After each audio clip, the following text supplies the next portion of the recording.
Avant de plonger dans cette histoire incroyable, pensez à vous abonner à la chaîne et à activer la cloche. Ici, chaque récit a quelque chose à dire, et vous ne voudrez pas en manquer un seul. À Manhattan, dans le quartier des affaires, le cabinet de recrutement Whitmore et Associates était réputé pour sa sélectivité et son prestige.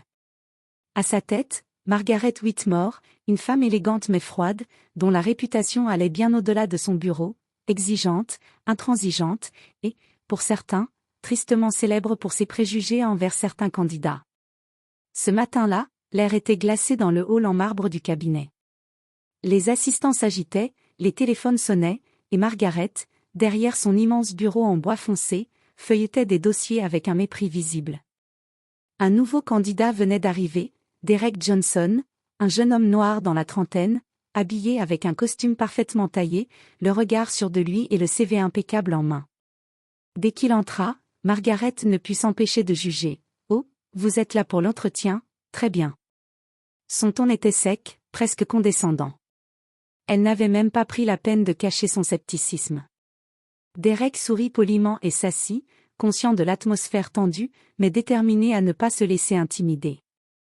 Tout au long de l'entretien, Margaret le questionna à peine, se contentant de remarques tranchantes et de commentaires implicites sur son apparence. Derek répondait avec calme, précision et respect, mais la directrice ne semblait pas l'écouter vraiment. Quand l'entretien prit fin, Margaret posa sa conclusion sans appel.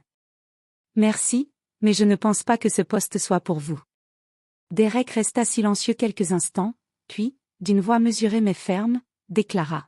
« Avant de partir, il y a quelque chose que vous devez savoir. » Margaret haussa un sourcil, intriguée mais encore sûre de son pouvoir. Elle ne se doutait pas que ce simple candidat allait bouleverser sa journée et confronter Margaret à sa propre arrogance et à ses préjugés. Car Derek Johnson n'était pas un candidat ordinaire. Il portait un nom que Margaret connaissait très bien, celui du fondateur du cabinet, son grand-père. Et ce qu'il s'apprêtait à révéler allait la laisser figée, le visage pâle, incapable de masquer la surprise et la honte. Derek Johnson entra dans le bureau de Margaret Whitmore avec une assurance tranquille. Chaque pas résonnait sur le sol de marbre, comme un écho de sa détermination. Il posa son dossier sur le bureau et sourit poliment, prêt à se présenter. Margaret, assise derrière son bureau imposant, l'observa de haut en bas. Son regard se durcit, et elle fronça les sourcils. « Très bien, vous pouvez commencer. » Mais avant même qu'il ait pu prononcer un mot, elle ajouta. « Je doute que ce poste vous convienne. Nous recherchons quelqu'un avec, disons, une certaine expérience. » Derek garda son calme. Il connaissait la situation. Ce n'était pas la première fois qu'il rencontrait ce genre de comportement, mais il avait appris à ne jamais perdre son sang-froid. « Merci pour votre franchise, » répondit-il avec un sourire poli. « Puis-je au moins vous présenter mon parcours ?» Margaret haussa les épaules et fit un geste vague de la main, signe qu'elle n'avait ni le temps ni l'envie. Derek ouvrit son dossier et commença à énumérer ses diplômes, ses expériences et ses réalisations. Chaque ligne, chaque mot démontrait qu'il surpassait largement les critères du poste. Pourtant, Margaret restait imperturbable, interrompant régulièrement avec des remarques condescendantes. « Intéressant, mais je doute toujours que vous puissiez vous intégrer ici. » Le silence pesa dans la pièce. Derek sentait la tension, mais il ne montra aucun signe de frustration. Il se leva lentement, referma son dossier et se dirigea vers la porte. Puis, il se retourna, un éclat de détermination dans les yeux. « Avant de partir, il y a quelque chose que vous devez savoir. » Margaret le fixa, légèrement irritée. « Oui. Quoi donc ?» Derek sortit alors une carte d'identité professionnelle spéciale et la posa sur le bureau de Margaret. Ses mains ne tremblaient pas, mais son cœur battait plus vite. « Je suis Derek Johnson, petit-fils de Henry Johnson, le fondateur de ce cabinet. » Le visage de Margaret pâlit instantanément. Ses yeux s'écarquillèrent, et un silence lourd s'installa dans la pièce. Tout ce qu'elle avait pensé savoir sur ce jeune candidat venait de s'effondrer en un instant. La femme qui avait rejeté Derek pour des raisons superficielles se retrouvait confrontée à la vérité, elle venait de juger l'héritier même de l'entreprise. Derek, toujours calme, ajouta. Je ne suis pas ici pour demander un emploi. Je suis ici pour voir comment les valeurs de mon grand-père sont appliquées, et pour constater que le talent ne devrait jamais être jugé sur des préjugés. Margaret resta figée, incapable de répondre. Elle sentait une chaleur désagréable monter en elle, mélange de honte et de peur. Pour la première fois, elle réalisait que ses jugements hâtifs avaient un prix, et que ce prix venait de se manifester devant elle, incarné par Derek Johnson. Margaret Whitmore resta figée derrière son bureau, incapable de détacher les yeux de Derek. Son visage pâle trahissait la stupeur et la peur. Jamais elle n'aurait imaginé que ce candidat qu'elle venait de rejeter si froidement était lié au fondateur du cabinet, Henry Johnson. Derek s'avança doucement, son regard calme et pénétrant.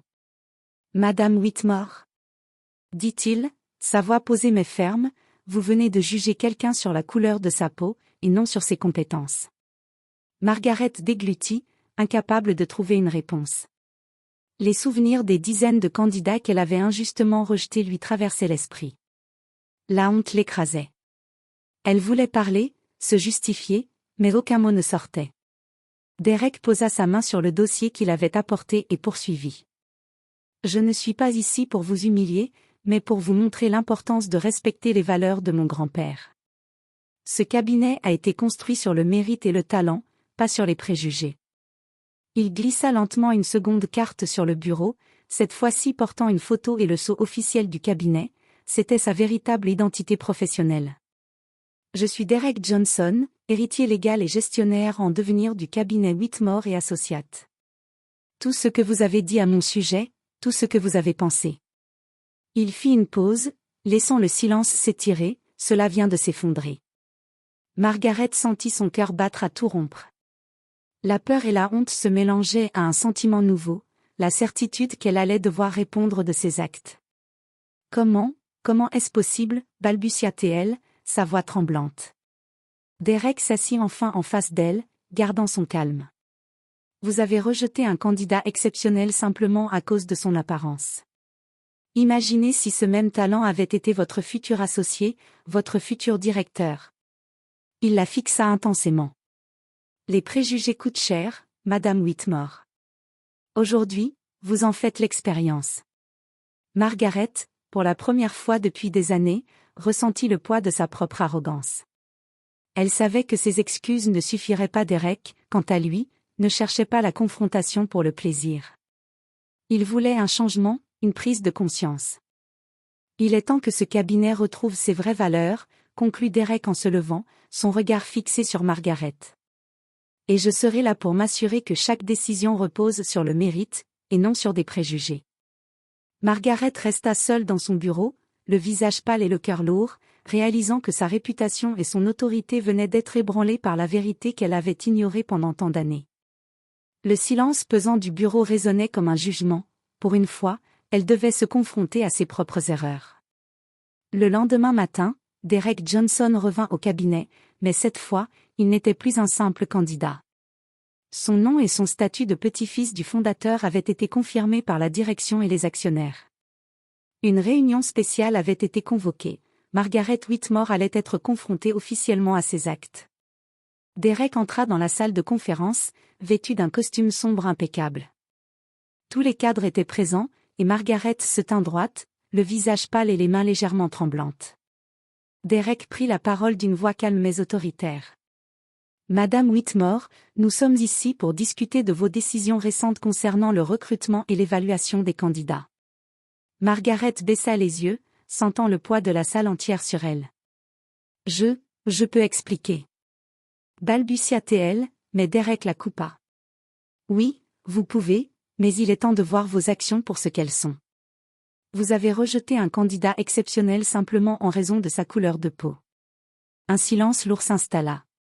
Derek sortit le dossier de l'entretien et le plaça sur la table. Tous les cadres purent voir les qualifications impeccables de Derek, ses réalisations, et la manière dont Margaret l'avait traité avec condescendance. « Madame Whitmore, » poursuivit Derek, « ce n'est pas seulement une question de ce que vous avez dit à moi, mais à tous ceux que vous avez injustement rejetés. Vos préjugés ont terni la réputation de ce cabinet. » Margaret sentit ses mains devenir moites et son cœur s'emballer. Elle avait toujours cru que son autorité était incontestée, mais elle réalisait maintenant que tout pouvait s'effondrer en un instant. Derek ne voulait pas l'humilier inutilement. Il voulait qu'elle comprenne et qu'elle change. Vous avez deux choix, Margaret, reconnaître vos erreurs et travailler à changer votre manière de gérer le cabinet, ou quitter vos fonctions immédiatement. Le silence était palpable. Margaret savait qu'elle ne pouvait plus nier l'évidence. Après un long moment, elle murmura. Je comprends, je reconnais mes erreurs. Derek hocha la tête. Très bien.